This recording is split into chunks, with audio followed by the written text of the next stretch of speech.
வணக்கம் நண்பர்களே.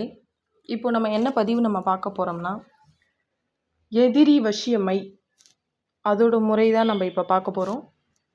இது யாரும் நீங்கள் தவறான நோக்கத்திற்கு பயன்படுத்த வேணாம்.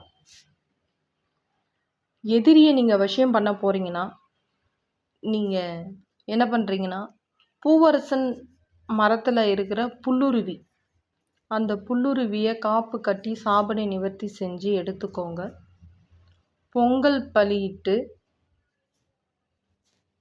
தீபதூபம் காட்டிட்டு அதை புடம் போட்டு நீங்கள் நல்லா கருக்கி எடுத்துக்கோங்க. அந்த கருக்குன அந்த புல்லுருவியை அது கூட கோரோசனை ஜவ்வாது அதை சேர்த்து நல்லா மை போல் அரைத்து நீங்கள் எடுத்துக்கணும்.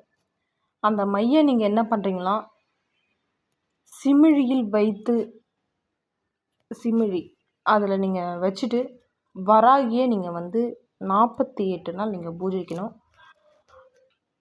நான் சொல்லக்கூடிய அனைத்து முறையும் மிக எளிமையாக தான் இருக்கும். இந்த முறையை நீங்கள் கண்டிப்பாக செய்து பாருங்கள். அந்த மையை நீங்கள் என்ன பண்ணுறீங்கன்னா, நெற்றியில் வச்சுட்டு நீங்கள் வெளியே போயிட்டீங்கன்னா, எதிரி பகைவர் யாராக இருந்தாலும் சரி உங்கள் காலில் உழுந்து உங்களை வணங்குவாங்க. இந்த முறையை நீங்கள் செய்து பாருங்கள். நான் முன்பதிவில் சொல்லியிருப்பேன். புதுசாக சேனலை நீங்கள் சப்ஸ்கிரைப் பண்ணியிருந்தால் அதோட ஸ்க்ரீன்ஷாட் என்னோடய வாட்ஸ்அப் நம்பருக்கு நீங்கள் சென்ட் பண்ணுங்கள்.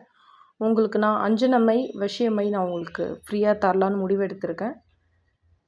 வேணுன்றவங்க எனக்கு வாட்ஸ்அப் மெசேஜ் பண்ணுங்கள்.